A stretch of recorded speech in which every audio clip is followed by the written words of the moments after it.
అందరికీ జై భీమ్. ఆంధ్రప్రదేశ్లో కూటమి ప్రభుత్వం 2024లో ప్రారంభమైంది. అంటే 2024 ఎన్నికలతో గెలవటం ద్వారా కూటమి ప్రభుత్వం అధికారం చేపట్టింది. అంటే కూటమి ప్రభుత్వంలో కొన్ని అపశృతులు అనేవి ఏ గవర్నమెంట్లో ఉన్నా జరుగుతూనే ఉంటాయి. సో ఇప్పుడు కూటమిలో ఈ మధ్యకాలంలో అనుకోని కావచ్చు, అనుకోకుండా కావచ్చు, ప్రకృతి వైపరీత్యాల వల్ల కావచ్చు, ఎన్ని కారణాల చేత రాష్ట్రంలో కొంచెం అలజడి అయితే మొదలైంది. ఒక పక్క క్రైమ్ రేట్ కావచ్చు, ఇంకో పక్క సామాజిక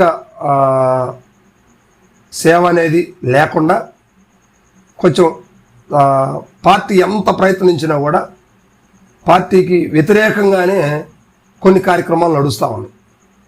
సో ఇలాంటి పరిస్థితుల్లో కూటమి ఇప్పుడున్నటువంటి పరిస్థితుల్లో చాలా బలంగా ఉంది.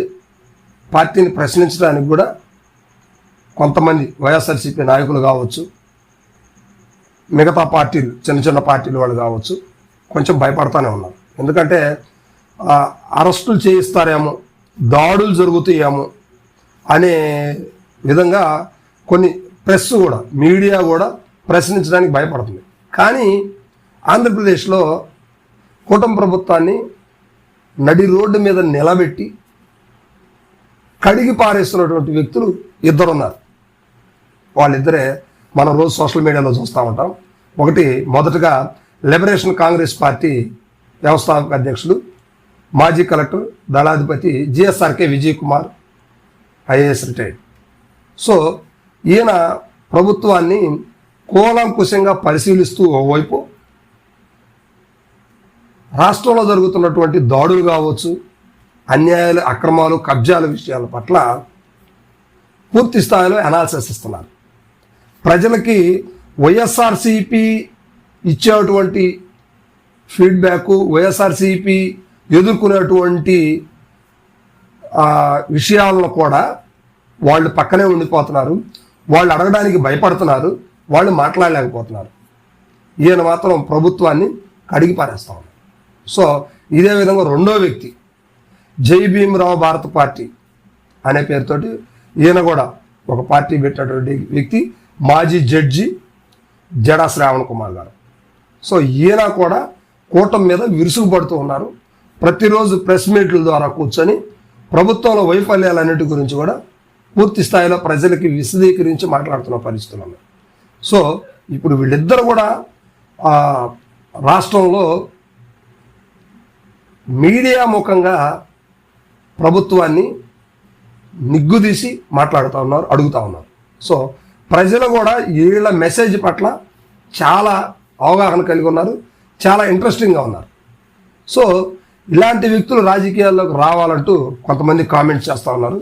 అయితే వాళ్ళు రాజకీయాల్లోకి వచ్చినా కూడా 2029 ఎన్నికల్లో వీళ్ళకి ఎలాంటి ప్రతిఫలం ఉంటుంది అనేది ప్రజలందరూ కూడా ఆలోచిస్తూ ఉన్నారు. అయితే విషయం ఏంటంటే ఈ రెండు పార్టీలు కూడా, జడా శ్రావణ్ కుమార్ గారు కావచ్చు, అదేవిధంగా మాజీ కలెక్టర్ విజయ్ కుమార్ గారు కావచ్చు, వీళ్ళిద్దరు కూడా చెరొక పార్టీలో ఉన్నప్పటికీ ఒకే రకమైనటువంటి భావజాలంతో ఉన్నటువంటి పరిస్థితులు ఉన్నాయి. కానీ కలుస్తారా లేదా అనేది కొంచెం కొంతమంది నన్ను అడిగిన ప్రశ్న అయితే వాళ్ళు కలుస్తారు, జగన్మోహన్ రెడ్డికి 2029లో సపోర్టుగా కూడా ఉండబోతున్నారు అనే వార్తలు అయితే వచ్చాయి. సరే, అంటే అధికారికంగా వాళ్ళు ప్రకటించకుండా మనకి ఏం తెలియదు కాబట్టి మనం దాన్ని తెలియదనే చెప్పాలి. సో జగన్మోహన్ రెడ్డి గారు వీళ్ళని కోవట్లుగా పెట్టుకొని మాట్లాడిస్తున్నారు అనే మాటలు కూడా కూటమి నేతలు మాట్లాడలేకపోలేదు. కానీ వాళ్ళు ఓన్గా కలిసే అవకాశం ఉంటే గత 2029, 24 ఎన్నికలకే వాళ్ళు కలవాల్సింది. కానీ ప్రస్తుతం కలిసే పరిస్థితి లేదు. ఎందుకంటే ప్రభుత్వం మీద విరుసుకుపడుతున్నటువంటి పరిస్థితులు ఉన్నాయి. ప్రభుత్వంలో ఏ చిన్న తప్పు జరిగినా కూడా వాళ్ళు ముందు ప్రెస్ ముందు కూర్చొని ప్రెస్ మీట్లు పెట్టే పరిస్థితి అయితే కనిపిస్తూ ఉంది. సో వీళ్ళిద్దరూ అభిప్రాయాలు ఒకటైనప్పటికీ దారులు వేరుగా ఉన్న పరిస్థితులు ఉన్నాయి. అయితే మొత్తం మీద కూటమిని నిలదీసి ప్రశ్నించేటువంటి పరిస్థితులు ఆంధ్రప్రదేశ్లో ఎవరికి లేవు. వీళ్ళిద్దరికి మాత్రమే ఉన్నాయి. ఇప్పుడే కాదు, గత వైఎస్ఆర్సీపీ ప్రభుత్వంలో కూడా వీళ్ళిద్దరూ రెండు పార్టీని, ఇప్పుడు అన్నట్టు కూటమిని కావచ్చు, అప్పుడున్నటువంటి జగన్మోహన్ రెడ్డి గారిని కూడా చాలా నిగ్గుదీసి అడిగిన పరిస్థితులు నాటి కాలంలో ఉన్నాయి, నేటి కాలంలో కూడా ఉన్నాయి.